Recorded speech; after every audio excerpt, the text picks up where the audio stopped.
Hello， 大家好，我是住在韩国的慧。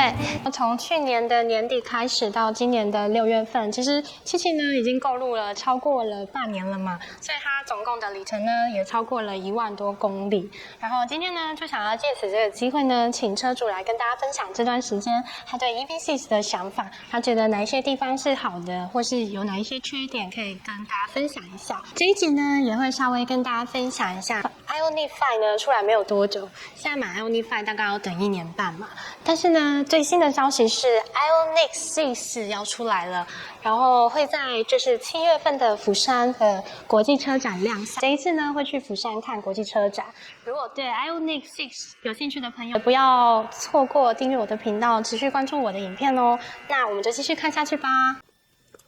이 차의 가장 큰 장점은 일단은 전기차니까 조용하다는 거지.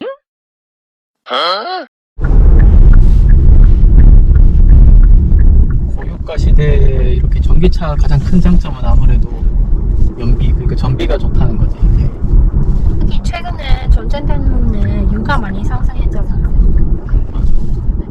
지금 한국에서는 지금 2,000원 넘었으니까 휘발유 차를 탄다고 생각해보면은 최소 2배, 3배는 비용이 들 것 같아.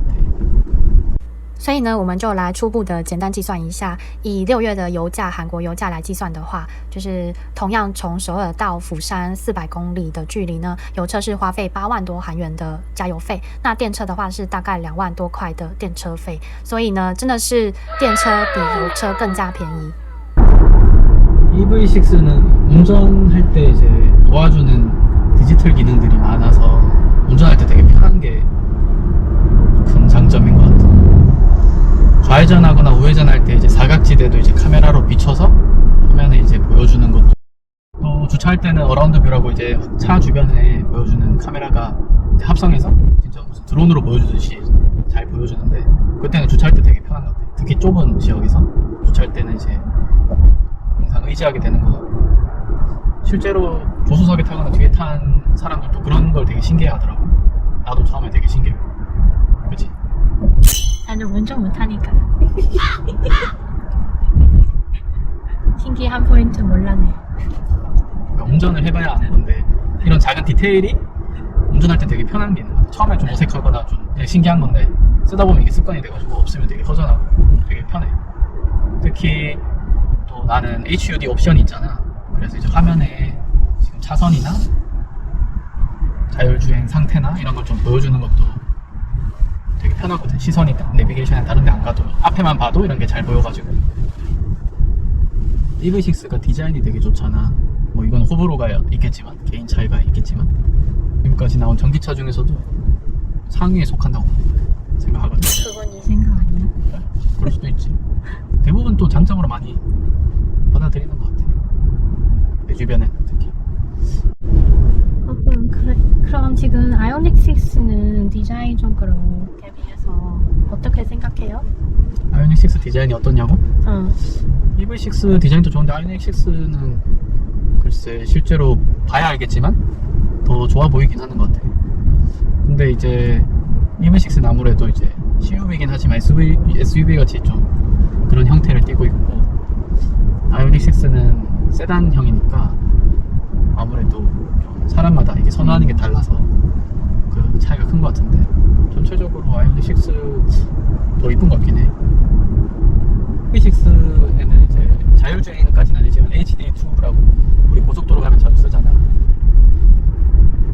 그거를 이제 자주 나도 쓰는데, 그거를 쓰면은 핸들, 그러니까 차선을 잘 지키고 있다고 핸들 마크가 뜨는데 그게 가끔 인식을 못할 때가 있긴 있거든. 물론 그럴 수가 있는데 차선이 진짜로 없을 수도 있으니까. 근데 이제 그때 꺼졌다, 그러니까 차선 인식 못했다, 이런 부분이 잘 표시가 안 돼. 핸들이 불이 들어오고 깜빡이는 정도로만 표시가 되고, 그래서 신호음이 있으면 더 좋을 것 같거든. 사실 그래서 내가 차선을 잘 가고 있다가 갑자기 잃어버릴 때, 그럴 때 내가 인지하기 되게 어려운 것 같아. 그래서 실제로 뭐 위험한 적까지는 없었지만, 계속 앞을 보니까 없었지만, 그래도 그런 신호가 있으면 훨씬 더 조심하는 데 도움이 될 것 같거든. 그게 이제 좀 미세하지만 단점 아닐까, 그렇게 생각이 들어. EV6는 회생제동이 총 1, 2, 3 그리고 맥스까지 총 4단계가 가능한데 나는 주로 맥스로 타거든. 그게 이제 연비를 아끼기도 하고 원 페달 드라이브라고 맥스 단계, I 페달 단계 그 단계를 쓰는데 이게 엔진을 그러니까 시동을 껐다가 키면은 다시 초기화가 되거든. 맥스로 유지가 안 돼. 다시 3단계로 내려와가지고 계속 다시 맥스로 만들어야 되는 게 좀 불편해. 뭐 단점이라고 하긴 좀 그렇지만. 因为车造型的原因，所以就是大家可以看它后车厢是呈斜线的设计嘛，所以就是有的时候，如果你想要就是去露营，或是放一些比较高的行李箱啊，它这边就不好收纳，所以我觉得这是 EV60后车厢的一个比较大的缺点。那我们今天的影片就到这边啦，记得要按喜欢跟关注我们哦，拜拜，拜拜。